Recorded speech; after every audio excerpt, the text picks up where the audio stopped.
Gracias, Pastor Jacobo, por estar con nosotros y bienvenido. Muy buenos días para todos. Yo estoy en desventaja en esta mañana porque el pastor Jorge Luis es un hombre fino, elegante, esbelto, y el pastor me ha metido en problemas ahora porque los seres humanos tenemos la capacidad de hacer esa asociación con las personas, pero por un amigo uno hace cualquier cosa. Así que es un privilegio No, para... bueno, Pastor, disculpe que le interrumpa. Usted estaba para el miércoles, así que, Sí, así así que que bienvenido. amén, amén. Entonces, en esta mañana quisiera, antes de abrir la palabra de Dios, orar con ustedes. Querido Padre, bondadoso Dios, en esta mañana venimos ante ti. Tal cual somos, tú nos conoces, imperfectos, inclinados al mal, de malos pensamientos, que caemos con mucha premura y tenemos dificultad para levantarnos, pero que en tu nombre, Señor, venimos ante ti para que una vez más podamos ser lavados por la sangre preciosa, redentora de Cristo Jesús, y podamos ser renovados por tu presencia, guiados por el Espíritu Santo, y podamos vivir una vida en esta tierra centrada en Cristo y en su reino. Bendice a cada uno de los hermanos y hermanas que tuvieron la linda disposición y la gentileza para encontrarse contigo. Oramos también por el doctor que está pasando por un proceso de salud, que tú hagas tu voluntad en él y que nuestras oraciones puedan hacer de este proceso un proceso para fortaleza espiritual de esa familia. Nos encomendamos en tus manos y oramos en el nombre poderoso de Jesús. Amén. Bueno, en esta mañana vamos a compartir brevemente eh, Mateo capítulo 24, los versículos del 1 hasta el 7. Y yo voy a darle lectura en esta mañana. Si usted es tan amable y tiene su Biblia o su tablet, lea conmigo. Dice: Jesús salió del templo y cuando se iba, se acercaron los discípulos para mostrarle los edificios del templo. Respondiendo él les dijo: ¿Veis todo esto? De cierto os digo que no quedará aquí piedra sobre piedra que no sea derribada. Estando él sentado en el monte de los olivos, los discípulos se le acercaron aparte, perdón, diciendo: Dinos, ¿cuándo serán estas cosas y qué señal habrá de tu venida y del fin del siglo? Respondiendo Jesús les dijo: Mirad que nadie os engañe, porque vendrán muchos en mi nombre diciendo: Yo soy el Cristo, y a muchos engañarán, y oiréis de guerras y rumores de guerras. Mirad que no os turbéis, porque es necesario que todo esto acontezca, pero aún no es el fin. Las profecías no fueron dadas para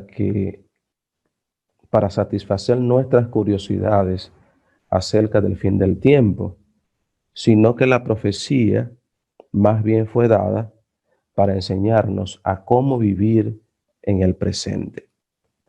Hay un filósofo francés llamado Jean-Paul Sartre que vivió en el año 1905 hasta el año 1980, el cual escribió una obra llamada La náusea y escribió otra obra llamada El ser y la nada, un existencialista. Y él decía que el cristianismo y el existencialismo no tenían nada de diferencia, sino que eran muy comunes. Y usted me preguntará en esta mañana, ¿y qué tiene que ver, hermano, el existencialismo con el cristianismo? Bueno, ¿qué es el existencialismo? El existencialismo no es más que un humanismo brutal, el cual es una, pudiéramos decir, una religión o una doctrina ególatra o narcisista centrada en sí mismo y en lo que es su autoexistencia, en lo que es la preservación del ser humano. Aparte, recuerden que el ideal de Dios no era que los seres humanos vivieran dispersos, sino que viviésemos en compañía, que viviésemos en castas.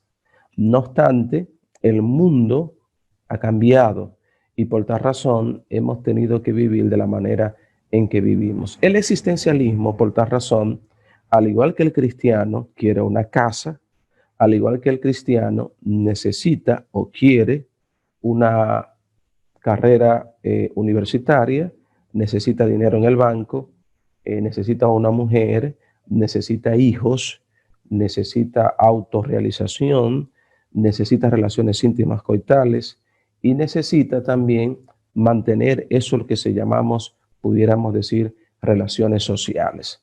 Y entonces este caballero hace ese paralelo entre el cristianismo y lo que es el existencialismo y dice, nosotros queremos las mismas cosas y nosotros somos iguales. Entonces, no me digan ustedes que existe un Dios, porque usted no vende lo que tiene y me lo da a mí. Usted primeramente suple su necesidad y luego me da a mí. Entonces, él decía, eso mismo hacemos nosotros. Nosotros, cuando tenemos a un hermano o tenemos un amigo, si tiene una necesidad, lo primero que hacemos es suplirla de nosotros y luego darle a la persona que tiene la necesidad. Yo quisiera hacer un paréntesis aquí en esta mañana y decirle, el Che Guevara, que todos ustedes lo conocen, cuando estaba huyendo en la selva, había varios días que no habían ingerido agua ni ingesta de ningún tipo de alimento y había un trozo grande de carne y lo asaron. Ustedes saben que el Che Guevara era socialista o marxista y le llevaron el trozo de carne y cuando le llevaron el trozo de carne, él preguntó a las personas que tuvieron la amabilidad y la gentileza de llevarle el trozo de carne que si los demás habían comido algo y ellos respondieron que sí. Entonces, él cortó el trozo de carne en pedazos o fracciones más pequeñitas y comenzó a caminar por todo el campamento y se dio cuenta que ninguno de ellos había comido absolutamente nada y fue repartiendo la carne para todos y luego que repartió la carne para todos se quedó sin un trozo y cuando las personas que le llevaron la carne le preguntaron ¿y por qué usted hizo eso? Y entonces les respondió porque nosotros no somos iguales a los capitalistas. Nosotros creemos en la igualdad de clases. Y como yo soy su líder, entonces yo debo compartir con ustedes, aunque yo me quede sin nada. En Mateo capítulo 24, los discípulos le están preguntando a Jesús, Jesús, danos algunas señales acerca del fin del tiempo, o del tiempo del fin, o del fin del tiempo. Jesús, entonces, no le da señales acerca del fin del tiempo, sino que le da señales, o pudiéramos decir tautas, que es la palabra que aparece, le da, pudiéramos decir, cosas que son de la época o acontecimientos que son de la época. Y los discípulos los que necesitaban, según ellos, eran señales que identificaran precisamente cuándo Él estaría viniendo en las nubes de los cielos. Y la palabra señal en Mateo capítulo 24 aparece solamente 2 veces. Aparece en el versículo 6 o el 7 y aparece en el versículo 30, a donde habla de que la señal del Hijo del Hombre vendría en las nubes de los cielos. Y algo interesante que aparece en el mensaje profético de Mateo capítulo 24, y es que cuando aparecen los imperativos en Mateo 24:42, cuando dice velad y orad, y en Mateo capítulo 45, esa expresión velad y orad y estar preparados no está hablando o se está especificando al tiempo futuro, se está especificando precisamente al tiempo presente, y la construcción griega precisamente lo que alude es a una conducta en el presente. Quiere decir, los cristianos somos expertos en vivir y anhelar el futuro. Soñamos con el futuro, tenemos anhelo con el futuro. No obstante, Jesús está llamando la atención a sus discípulos a no contemplar el futuro, sino a contemplar y a centrarse en lo que es el presente. Y luego, no voy a concentrarme en Mateo capítulo 24, porque si me concentro en Mateo capítulo 24, en los aspectos escatológicos, entonces vamos a perder, pudiéramos decir, estos detalles que son significativos para nosotros en esta mañana. Es interesante que los discípulos, cuando Jesús ya se iba, insisten en preguntarle acerca del futuro. Y entonces Jesús vuelve y los trae, pudiéramos decir, a la realidad, y dice, deben centrarse en el presente.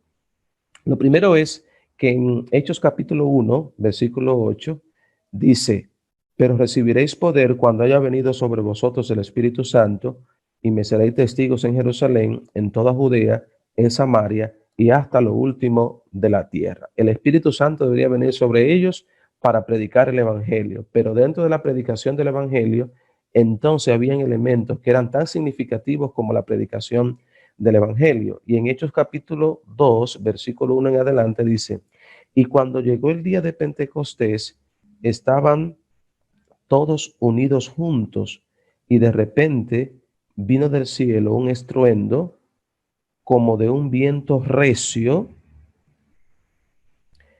que soplaba, el cual llenó toda la casa donde estaban, y se aparecieron lenguas de fuego, asentándose sobre cada uno de ellos, y todos fueron llenos del Espíritu Santo, y comenzaron a hablar en otras lenguas, según el Espíritu les hablaba. Quiero concentrarme aquí en esta mañana. Aunque Jesús había soplado el Espíritu Santo como una manera, pudiéramos decir, hiperbólica o superlativa, porque el Espíritu Santo no se sopla, porque según Hechos capítulo 5, versículo 3 al 4, el Espíritu Santo es una persona. No obstante, aquí se da el cumplimiento de Joel capítulo 2, versículo 28, donde la inauguración de esa lluvia temprana viene a los discípulos. Sí, para predicar el Evangelio, pero para vivir el Evangelio, más que para predicarlo. No sé si me voy a entender. Ejemplo, el Evangelio es predicado precisamente cuando lo vivimos. Hago otro paréntesis. San Francisco de Asís, que vivió para el año 1180, era un católico, el cual era pudiente, una persona la cual sus padres habían acumulado mucho dinero, que escribió el hermano Sol y la hermana Tierra. Este caballero dejó todo lo que tenía, la comodidad, el que fuera a un monasterio, a que fuera algún tipo de lugar especial para estudiar, y se fue a trabajar con los leprosos y se fue a trabajar con los parias de la sociedad, a tal punto que se enfermó y murió en una casita donde escribió precisamente ese poema llamado El hermano Sol o la hermana Tierra. Quiere decir que San Francisco de Asís, más que proclamar el Evangelio, San Francisco de Asís vivió el Evangelio. Lo vivió en humildad, lo vivió en amor, lo vivió en perdón y lo vivió también en sacrificio propio de sus propias cosas. Cuando Jean-Paul Sartre estudió la vida de San Francisco de Asís, entonces él entendía de que no todo el cristianismo, él es católico, San Francisco de Asís, de que no todo el cristianismo estaba centrado en el existencialismo y en su propia existencia.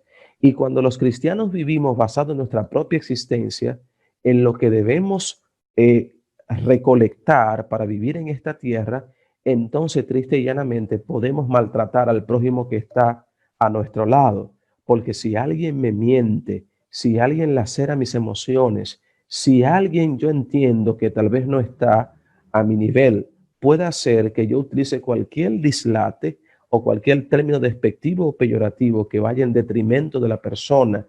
Quiere decir que para yo precisamente vivir el evangelio, lo primero que tengo que hacer es recibir el poder del Espíritu Santo de Dios que me facultará para vivir el evangelio y luego para predicar el evangelio, porque lo primeramente es vivirlo, luego para predicarlo. Algo interesante que se le han hecho de los apóstoles es que los discípulos en aquellos tiempos, en el siglo I, cuando comenzaron a predicar el evangelio, comenzaron a predicarlo en la comunidad, pudiéramos decir judeo-cristiana, era que partían el pan para todos, tenían todos en común, vendían sus casas, vendían sus pertenencias y entonces la llevaban a los discípulos para que los discípulos la partieran de una manera equitativa para todos los hermanos que vivían en aquel tiempo. Quiere decir, Jesús nos está enviando, como dijo al joven rico,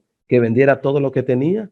No, de ninguna manera. Jesús lo que nos está diciendo en esta mañana, la vida cristiana no debe estar centrada en Jacobo. La vida cristiana no debe estar centrada ni tan siquiera en mis hijos, aunque el apóstol Pablo dice que nosotros debemos primeramente proveer para nuestra familia. Sin embargo, Mahatma Gandhi, que no era cristiano y que tenía cientos de dioses, cuando su esposa la estaban llamando para que fuera a lavar las letrinas, ella dijo, yo soy la esposa de Mahatma Gandhi.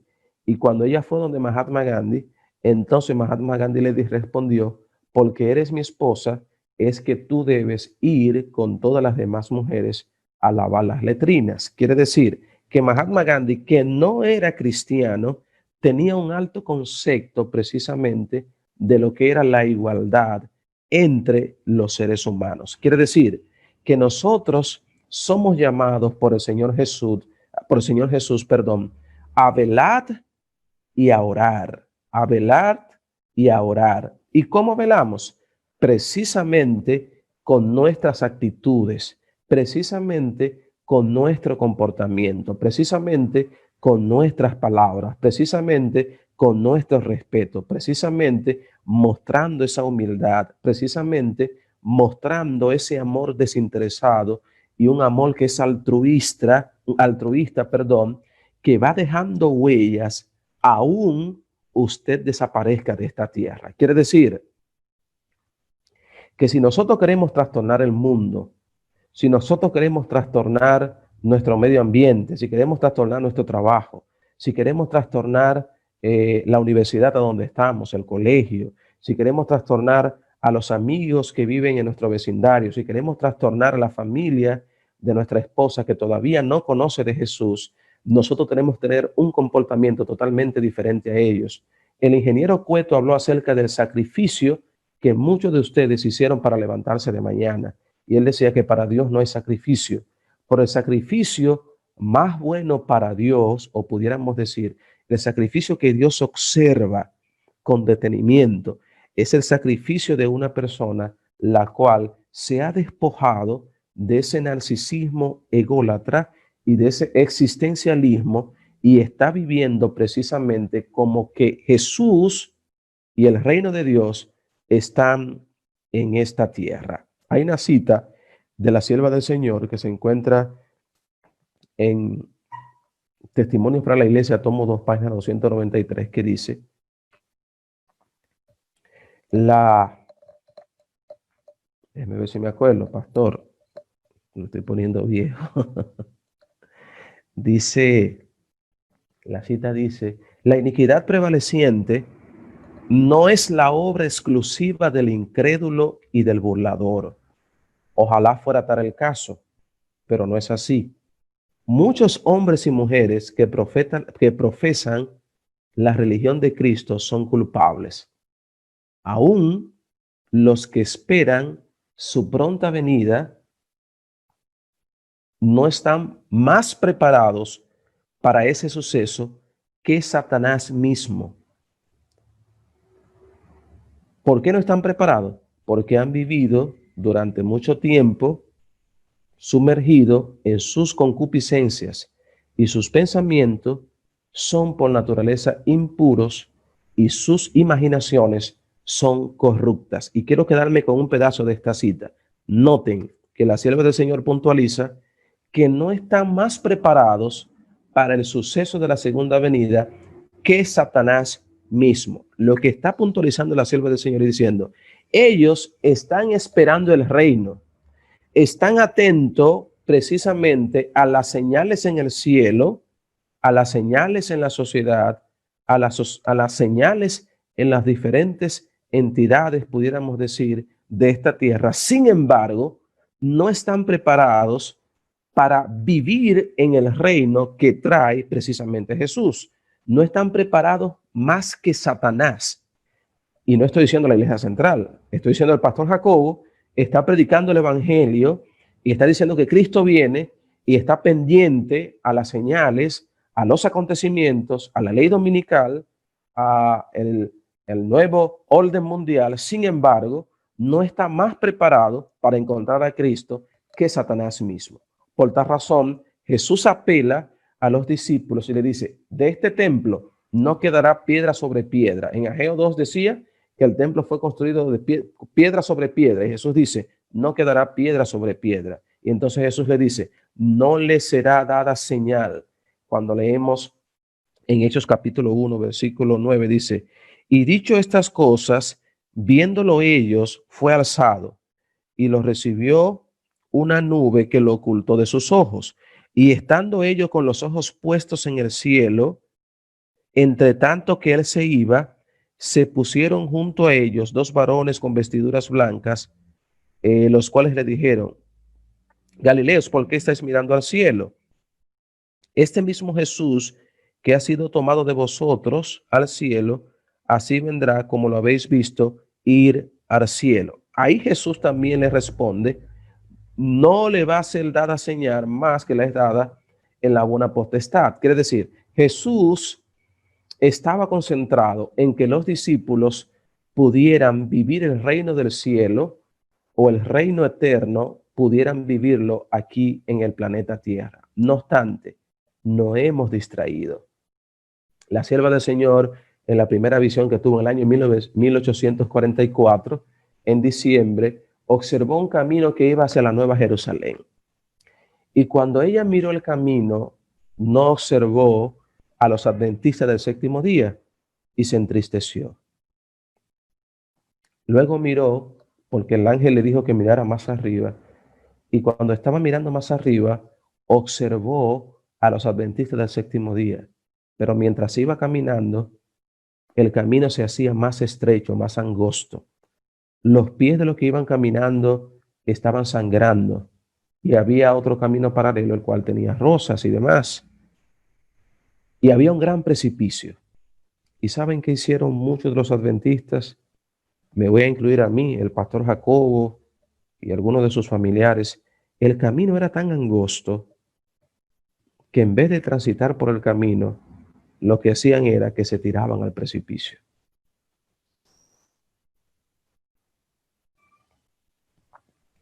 La sierva del Señor vio esa señal.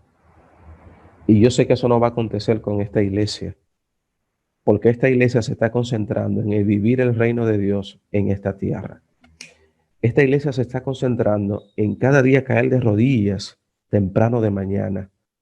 Esta iglesia se está concentrando en abrir la palabra de Dios, en reunir a su familia, en reunir a sus hijos, conversar con ellos cada día, en conversar al corazón de su esposa, en dar la mano a su esposa, en caer de rodillas juntos, en orar, en estudiar la palabra de Dios y en vivir una vida centrada precisamente en Cristo. Esta iglesia se prepara no para encontrar el reino. Esta iglesia se prepara para vivir en el reino. Y termino con una cita de la sierva del Señor que se encuentra en Mensajes Selecto, tomo 1, página 31. ¿Estoy aquí? ¿Me escucha, pastor? Sí, sí, perfectamente, Ya, pastor. ya. Entonces, Sí, lo escuchamos, lo escuchamos. ya. Dice la sierva del Señor. Bueno, tengo que tocar algo de Mateo y termino, pastor. Cuando la religión de Cristo sea más despreciada, cuando su ley sea más menoscabada, entonces deberá ser más saliente nuestro celo y nuestro valor y firmeza más inquebrantable. El permanecer de pie en defensa de la verdad cuando la mayoría nos abandone, el pelear la buena batalla de la fe cuando los campeones sean pocos. Esta será nuestra prueba. En ese tiempo debemos obtener el calor de la frialdad de los demás, valor de su cobardía y lealtad de su traición. ¿Qué está diciendo la sierva del Señor? A medida que avanza el tiempo, las crisis económicas se van agudizando. A medida que avanza el tiempo, los adventistas perderán menos acceso a los empleos.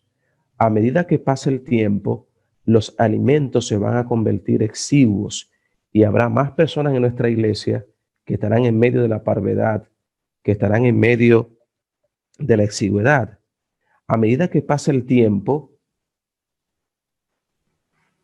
las situaciones se tornarán más difíciles y las conmociones se van a ver en la iglesia. Habrá personas haciendo catarsis. Sin embargo, las personas que tengan el poder del Espíritu Santo de Dios soportarán cualquier crisis viviendo conforme al reino de Dios. Porque las personas que han pasado por las grandes crisis y han permanecido fieles, no son las personas que se han educado más, no son las personas que han leído más. Y todo eso es bueno. Hay que leer. A mí me gusta bastante leer. A mí me gusta bastante estudiar. Y me he dado cuenta que en esa copa llena es que está la dificultad para transitar en el camino de Dios. Porque muchas veces me he escondido en esa capacidad que el Señor me ha dado. Me he escondido para no realmente buscar refugio en la fuente de vida y de sabiduría que es Cristo Jesús. Y cuando la educación ya no puede, es que se dispara precisamente aquellas negatividades que tenemos dentro que solamente puede gobernarla el Espíritu Santo de Dios. Yo estoy como los aviones que dicen que van a aterrizar, pastores no aterrizan, pero ya aterricé. Abraham Maslow, que vivió en el año 1905 y murió en el año 1980, un psicólogo estadounidense de psicología humanista, el cual creó las pirámides de las necesidades. Él habló acerca de que para nosotros vivir en esta tierra, lo que necesitamos es techo. El pastor sabe lo que estoy hablando. Comida, autorrealización, relaciones íntimas y necesitamos cobija. Pero ahí no aparece Dios. Ahí no aparece Dios. Y en Mateo capítulo 6, versículo 25, pareciera una locura como Jesús inicia diciendo que debe vivir el cristiano. Entonces comienza a decir, tú no debes preocuparte por el alimento, tú no debes preocuparte por la comida, tú no debes preocuparte por el vestido, tú no debes preocuparte por esto o por aquello. Y entonces puntualiza que los gentiles están pendientes de todas estas cosas. Como una contradicción, ¿no? Porque yo lo que debo hacer para sobrevivir en esta tierra es comida, alimento, etcétera, etcétera, etcétera. Entonces Jesús dice, no.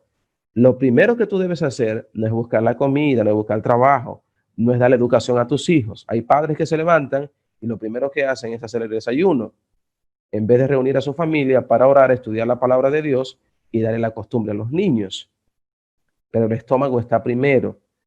Nosotros no nos morimos de hambre. Quiere decir que Jesús sabía que nosotros deberíamos estar concentrados en su reino. Y cuando habla de su reino, Jesús no se está hablando en términos futuros, Jesús está hablando en términos presentes. Él dice, los cristianos de este siglo y los cristianos de esta época deben entender que no son existencialistas, que no son humanistas. Los cristianos de esta época deben entender que son gente que están viviendo centrados en Cristo. Y eso debe vivirse no en la proclamación del evangelio, sino en vivencia del evangelio que pasa en nuestra iglesia. Se ha levantado el chisme, se ha levantado el vivir en comunión, en unanimidad. Jesús no te está pidiendo que vendas la casa y te quedes viviendo en una choza, pero si tienes que vender la casa y vivir en una choza, pero viviendo el reino de Dios, así lo haremos. Y déjame decirte algo para terminar ya así. Para el año 1844 o 1843, 1842, cuando la iglesia naciente comenzó a vivir el reino de Dios, noten bien, ellos esperaban que Cristo iba a regresar en 1843 y esa gente comenzaron a vender todas sus pertenencias. Comenzaron a vender finca, comenzaron a vender casa, el dinero que tenían en el banco comenzaron a sacarlo, comenzaron a distribuirlo entre los hermanos y estaban unánimes, tenían una misma cosa, compartían el pan, etcétera, etcétera, etcétera. Estaban viviendo el reino de Dios ahora en la tierra, aquí, estaban viviendo el reino de Dios. Sin embargo, después del gran chasco, la iglesia creció, la iglesia se hizo más profesional, tenemos más instituciones, tenemos más profesionales, más licenciados, más gente con posgrado, con maestría, con doctorados, estudios postdoctorales. Sin embargo, este es un chisme, y perdóneme por el chisme, pastor. Yo sé que la iglesia da comida, yo sé que la iglesia comparte.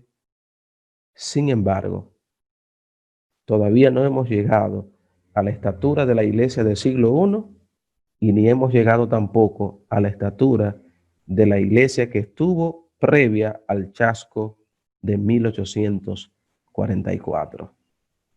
Quiera Dios y el cielo que de hoy en adelante el pastor Jacobo, el pastor Luis Alberto y todo lo que estamos escuchando en esta mañana podamos entender que debemos comenzar a vivir el reino de Dios en esta tierra.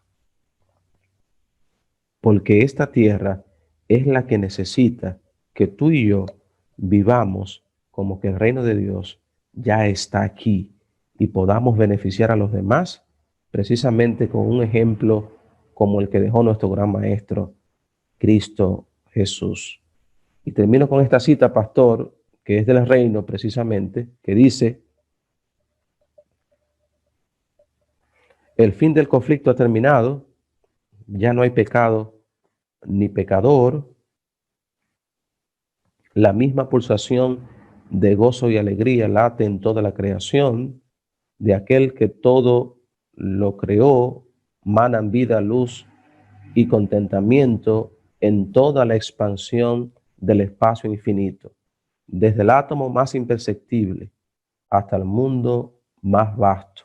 Todas las cosas, animadas e inanimadas, declaran en su belleza sin mácula y en júbilo perfecto que Dios es amor. Mi pregunta es, ¿qué dice tu esposa de ti? ¿Qué dicen tus hijos? ¿Qué dicen los hermanos? ¿Y qué dicen las personas que están debajo de ti en el trabajo? O las personas que están arriba de ti. ¿Que eres amor o que eres otra cosa? Que el Señor nos bendiga y que tengamos una feliz mañana. Gloria a Dios, pastor. Hemos sido altamente edificados por ese mensaje, ¿verdad, ingeniero? Amén, líder. Adelante. Amén, amén. Así mismo es. Definitivamente, pastor Jacobo, agradecemos mucho ese interesantísimo mensaje de la hora. Antes de que en este momento dar un importante anuncio a todos los hermanos de la iglesia, hoy hay una persona que está acá, que está de aniversario de cumpleaños, a quien queremos felicitar grandemente, es nuestro pastor Luis Alberto Rodríguez. Amén. una sorpresa para muchos.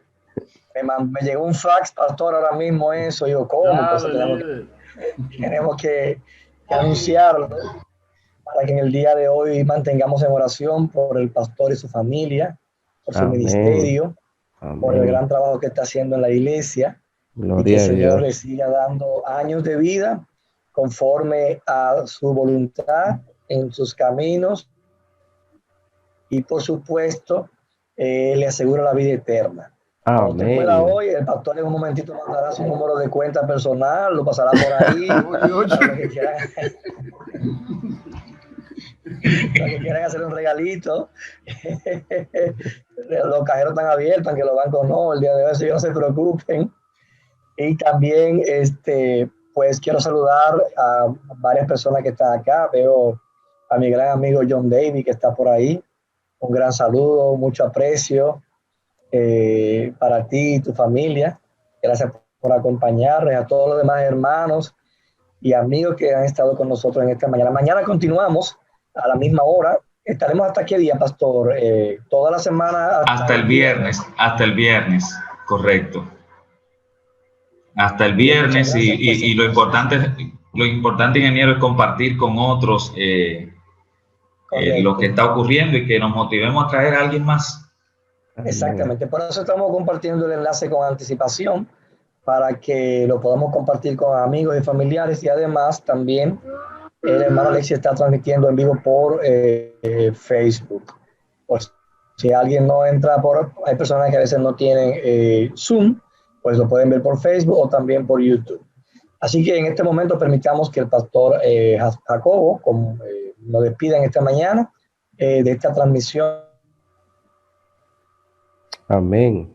Bueno, yo quisiera... de este culto de la Semana de Oración. Pastor Jacobo. Sí, yo quisiera unirme también al sentirle cada uno de ustedes. El pastor Luis Alberto es un amigo muy apreciado por su servidor y es una persona que vive el reino de Dios aquí en la tierra. Yo he aprendido muchísimo acerca del pastor Luis Alberto. Es un maestro sin tener que hablar. Cada una de sus acciones, su gentileza, su amabilidad, su humildad, su altruismo, su paciencia, la capacidad emocional que tiene para no ofender, para entender, para comprender, para interpretar a los demás, es significativa. Y yo espero que el Señor lo siga bendiciendo, le siga dando el Espíritu Santo de Dios para que siga siendo esa persona noble, para que siga siendo esa persona que realmente llena el salario o el tanque emocional de sus prójimos. Que el Señor le bendiga, pastor, y que pueda seguir siendo una bendición donde quiera que va. Así que vamos. Gracias, pastor. Gloria a Dios. Amén. Vamos a orar en esta mañana. Querido Padre, bondadoso Dios, no es tan fácil vivir tu reino en esta tierra, cuando hay tantas cosas que nos gustan y nos deleitan en un mundo que no es nuestro. No somos de aquí, somos peregrinos y transeúntes. Sin embargo, Satanás ha utilizado todos los estratagemas y subterfugios para hacernos perder la vista del reino de Dios. Tal vez muchos de nosotros estamos fuera del camino, aunque nos llamamos adventistas del séptimo día. Pero qué bueno, Señor, que tus misericordias son nuevas cada mañana. Y esta mañana tenemos la linda oportunidad de encauzarnos por el camino y de comenzar a transitar por el reino de Dios. Bendice la Iglesia Central, a cada uno de sus líderes, a su pastor, a cada uno de los amigos, y ayúdanos, Señor, a entender y saber que el centro de nuestra vida debe ser tu reino, que debemos pedir cada día el Espíritu Santo de Dios para que nos ayude a vivir conforme a tu santa y divina voluntad. Oro en esta mañana y deposito en tus manos y en tus brazos de amor a la iglesia completa, y lo pedimos en el nombre poderoso de Cristo Jesús. Amén y amén. Amén, amén y amén. Bueno, levantando sus manos, ¿cuántos agradecen al pastor Jacobo por ser el instrumento escogido de Dios para darnos este mensaje tan poderoso? Hemos sido edificados, pastor, y amén. Y nada, gracias de verdad por dedicarnos su tiempo. Amén, mi pastor. Bendiciones. Bueno, mañana, es bueno decir, ¿verdad, ingeniero? Mañana vamos a tener al pastor, a un amigo del pastor Jacobo también, al pastor Jorge Quintiana Jr., va a estar con nosotros.